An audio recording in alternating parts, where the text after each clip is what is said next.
Sampai hari ini kita belum mendengarkan berita yang pasti apakah Sylvester Matutina sudah dieksekusi oleh Kejaksaan Negeri Jakarta Selatan.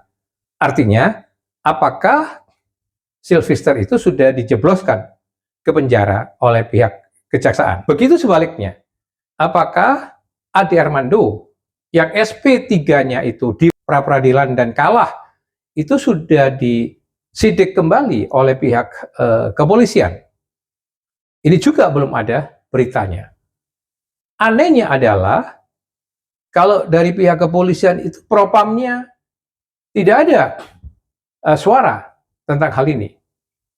Kompolnas juga tidak pernah memberikan opini atau pernyataannya tentang hal ini. Di pihak kejaksaan tidak pernah ada terdengar pengawas internal kejaksaan itu bertindak atas tidak dieksekusinya Sylvester itu. Begitu juga komisi kejaksaan tidak bersuara apapun. Jadi ketika struktur institusi penegak hukum yang melakukan kesalahan-kesalahan, pelanggaran-pelanggaran hukum dan etika, mengapa pihak-pihak yang terkait itu diam? Begitu juga dari pihak pemerintah, dalam hal ini Menko Hukum, juga diam seribu bahasa. Ya, padahal ini adalah praktek pelanggaran hukum yang sangat vulgar dilakukan oleh dua institusi ini. Pertanyaannya, bagaimana mungkin kalau terhadap masyarakat sipil kedua institusi penegak hukum ini begitu keras nanti kalau bertindak gitu. Padahal mereka sendiri melakukan pelanggaran-pelanggaran hukum dengan tidak meneruskan penyidikan Ade Armando, dengan tidak mengeksekusi Sylvester Matutina, itu jelas melukai perasaan keadilan masyarakat, ya. Dan itu mestinya harus ada tindakan-tindakan tegas.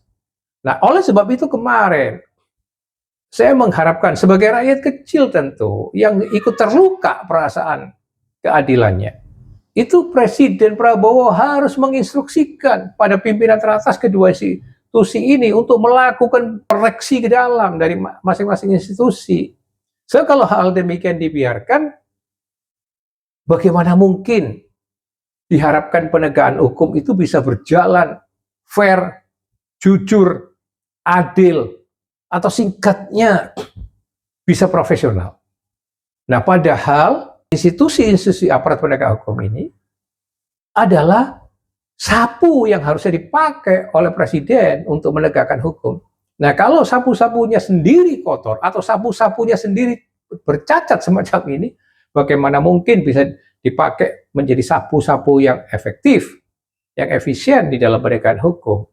Saya sekali lagi tidak bisa membayangkan kalau hanya terhadap Ade Armando saja polisi itu tidak bisa bertindak, terhadap Sylvester Matutina pihak kejaksaan itu tidak bisa bertindak sebagaimana mestinya, apalagi terhadap kasus-kasus yang besar yang mereka tangani, kasus-kasusnya orang kaya, kasus-kasusnya pejabat, penguasa, itu kan menjadi omong kosong semua, dan ini akan menodai performance dan nama baik Presiden Prabowo.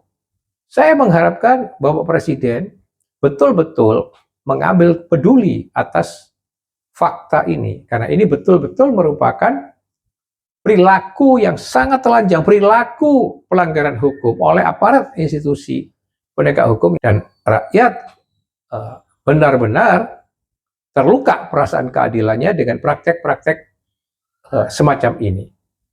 Itu catatan saya, dan salam merah putih.